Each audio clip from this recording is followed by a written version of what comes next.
All right, let's get cooking.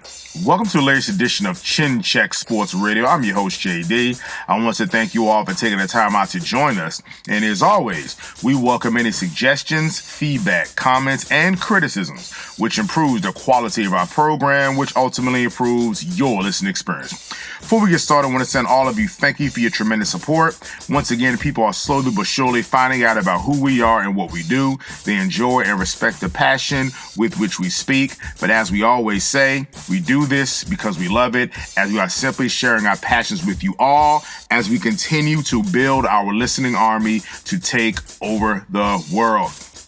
We do have to apologize. We didn't do a broadcast of the Cowboys' victory against the Rams game last week.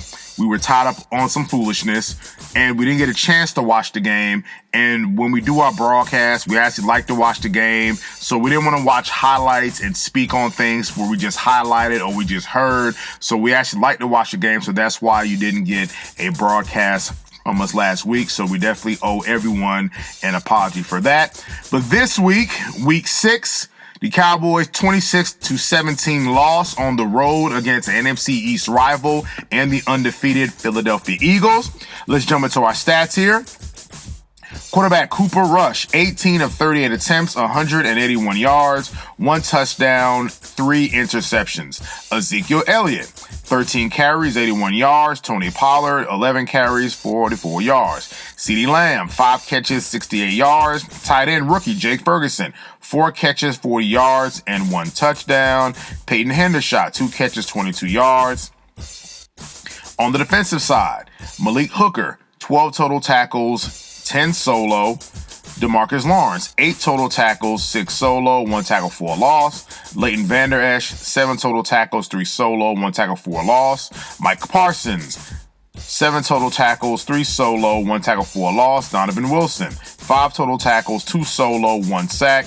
Jaron Kearse, 5 total tackles, 2 solo. Chauncey Golston, 3 total tackles, 3 solo, 1 sack, 1 tackle for a loss. Anthony Brown, 3 total tackles, 3 solo. Neville Gallimore, 3 total tackles, 3 solo. Jordan Lewis, 3 total tackles, 1 solo. Trevon Diggs, 3 total tackles, 1 solo. Dante Fowler, 2 total tackles, 2 solo, 1 sack, 1 tackle for a loss. Dorrance Armstrong, 2 total tackles, 1 solo, 1 sack, and 1 tackle for a loss. The Cowboys going into this game, a rivalry, so to speak, with the Philadelphia Eagles, where the Eagles and their fans tend to have us on the brain all the time. So clearly this was the Eagles Super Bowl. We look at it as a regular season loss because here at Chin Check Radio, we do not gloss over wins, nor do we overreact to losses. So let's really break down why did the Cowboys lose this game. Folks, simple. Cooper Rush did not play well. But the questions that was always raised by different pundits in sports media, namely Shannon Sharpe, who really wasn't incorrect, is what happens when a team puts up a lot of points and now you have to make Cooper Rush beat you by keeping the ball in his hand for so long. A strength of Cooper Rush during his winning streak was that he never turned the ball over. Well, when you have 3 interceptions, and one particular interception led to a short field, what can your defense do? The Cowboys had an abysmal first half. We're talking down 20-3. The Eagles came out, lively, excited. They had Jill Biden there, the first lady. They had Meek Mill there. So definitely a festive atmosphere in Philadelphia when the Cowboys come to town. And the Cowboys had an awful first half. But then the Cowboys they righted the ship a little bit. They got themselves together. But unfortunately, it fell short. At one point, the Cowboys even cut the lead 20-17. So they're in the game. They're making their adjustments. They allowed a touchdown that on 2 plays that Anthony Brown was beaten on some bad plays he was beaten on. And even on the touchdown catch, you saw Trevon Diggs receive a 15-yard penalty. And again, we have to talk about that as well, the penalties. A 15-yard penalty for throwing his helmet to the ground in frustration. I get it. The receiver was wide open, which was his old college teammate, Devontae Smith. Wide open because, again, while the tight end is running down the flat. You would think the safety's covering him. Anthony Brown gets caught in a read option. The next thing you know, Devontae Smith gets right behind him, and he's wide open, and Trevon is upset. So now the Cowboys have maybe an outside shot that Cooper Rush throws his third interception, which I don't know if him and CeeDee were on the same page, if the ball was underthrown, whatever the case may be. But definitely, I think this puts the kibosh on any Cooper Rush is better than Dak argument. We have told that line from the very beginning. Cooper Rush did what he needed to do as a backup quarterback. Folks, the Cowboys are sitting at 4-2. There is nobody who thought that after the way the Cowboys looked in week 1, then Dak Prescott's injury, that they'd be sitting at 4-2 with Dak appearing ready to come back. So he did his job as a backup quarterback. He won the necessary games, but folks, that is what he was. I kept telling other Cowboys fans and other just football fans, no, we do not replace Cooper Rush with Dak Prescott as of right now. I think this kind of weathered that argument just a tad, and that's okay. He is a backup quarterback. He was serviceable. He did a wonderful job. He won games. He kept us in contention. Folks, the season is not over yet. The Eagles are undefeated 6-0. The Giants are 5-1. We hold a victory over the New York Giants. So all is not lost. Dak is coming back, and we'll see how this thing plays out. But going further into this game, again, the Cowboys with the penalties.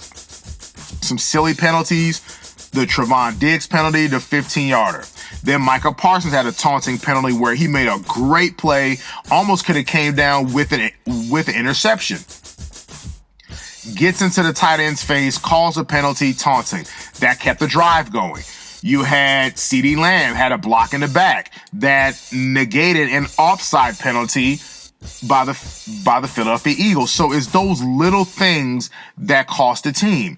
And what the Eagles did, and we will give them credit, was really how they attacked Micah Parsons. We felt going to the game, since the Eagles are a strong running team, is that this is the game that you let Dorrance Armstrong and DeMarcus Lawrence rush the quarterback, and you let Micah play the middle linebacker position, because it has always been our belief that even though Micah is an excellent pass rusher, but he's actually better as a middle linebacker. So we felt that Micah really should have played more in the middle linebacker role to help stop the run. You let Lawrence and Armstrong, you let them do their thing on the outside. You throw in there a Sam Williams and a Dante Fowler. And the Cowboys defense, I felt, even though, yes, it gave up the 26 points, but if you take away the 7 that wish they had a short field, I thought the Cowboys defense again played well. They got a couple of sacks in the game. They only held Jalen Hurts to 155 yards passing. So for 15 out of 25 attempts. So that's actually pretty good. Now you can say they gave up 136 yards on the ground, but that's a combination of 71 to Miles Sanders, 27 to Jalen Hurts, 25 to Kenneth Brainwell. So the Cowboys defense did their job. This game was on the offense. But the Cowboys, if they could just ease up on the penalties, all is not lost. All is not done in Dallas. Now, yes, it does make you wonder on the particular fourth down play where they went for it. The Cowboys got a bad spot where CeeDee Lamb clearly got the first down. Clearly there was some miscommunication in the review booth to Mike McCarthy, or Mike McCarthy making the decision not to challenge the play, which would have been overturned. So again, people are going to rain down on Mike McCarthy for that coaching mental lapse. But this is the same guy who just had his team winning 4 straight games with his backup quarterback. And we said this on a previous broadcast. We should give him some credit for that, for keeping the ship afloat and keeping them together. Last night, that was a poor decision. Again, the Cowboys going 4th down. They don't get it. I believe the Eagles get a score from that. So those little things, if the team could tighten up. Again, the Cowboys offensive line, which is the biggest question mark, gave up 0 sacks last night. Now, the rookie Tyler Smith was beaten on the last Cooper Rush interception. He was beaten by Brandon Graham. Graham gets the pressure on Cooper Rush, which altered the trajectory of the throw. And those are some of the contributing factors as to why Rush had that third interception. But again, the INTs mostly fall on the quarterback. And the Cowboys ran well. Ezekiel Elliott with 81 yards rushing, he ran well. I thought he looked, again, you could tell he's a step slower, but I thought he had some nice, tough yards. So sometimes stay with that, but of course, when you're behind, you tend to abandon the running game. But we felt they could have ran the ball a little bit more. That was an Ezekiel Elliott game, especially running against those big behemoths that they have in the middle with Fletcher Cox and big Jordan Davis. That was clearly an Ezekiel Elliott game. And I thought the Cowboys offensive line played very well last night going up against that Eagles defensive line that's actually part of their strengths.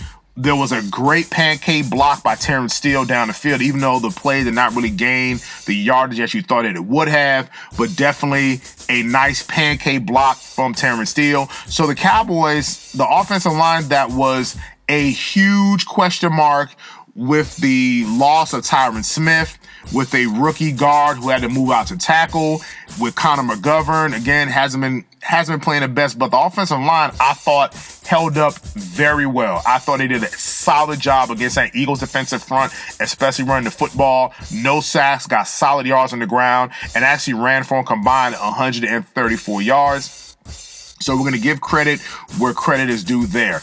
Again, the interceptions, some of the missed passes, the pass to Noah Brown, that if the ball was placed a little bit better, I mean, great effort by Noah Brown, just couldn't fall down in bounds. So again, that was another opportunity wasted. Another great pass that he had to Michael Gallup. That pass was broken up by the Eagles secondary, who has a solid secondary. So for the Cowboys to right the ship and to get themselves together, especially in that second half after playing a woeful first half, that shows some level of mental toughness. So again, this is why we don't overreact to losses, because it's those little things that I saw them fighting back. They were starting to turn the tide of the game. At one point, you thought the Cowboys would seize the entire momentum of the game and eventually prevail through, but they fell short. That's okay. It's not the end of the world. They're sitting at 4-2. Yes, it suffered a loss against the Philadelphia Eagles. They're going to play the Eagles again on Christmas Eve, so all is not lost. They own a victory over the New York Giants. Dak Prescott should be back playing the Detroit Lions. Now, I don't know, do you put in Dak? Because I believe their next games are the Lions and the Bears. So if you wanted Dak to get some meaningful reps in a football game, or do you give Dak 2 more weeks before the bye week before he comes back? So that's something that the coaches are going to have to make that decision. I personally, now this is just Chin Check Radio, okay, saying this.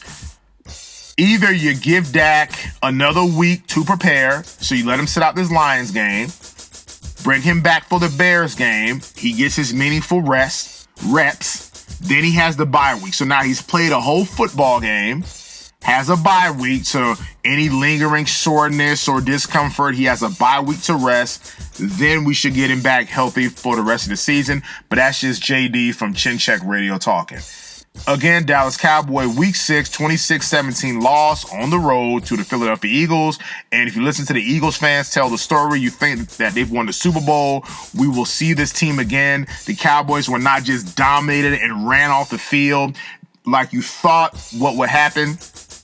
Again, what Dan Quinn needs to make the adjustment next time is how to use a Micah Parsons, because they literally left him on an island having to figure out the whole read option. But this is what we've been saying the whole time. Micah Parsons is not the only defender on that football team. Other guys are going to have to step up, do what they have to do, and win their battles.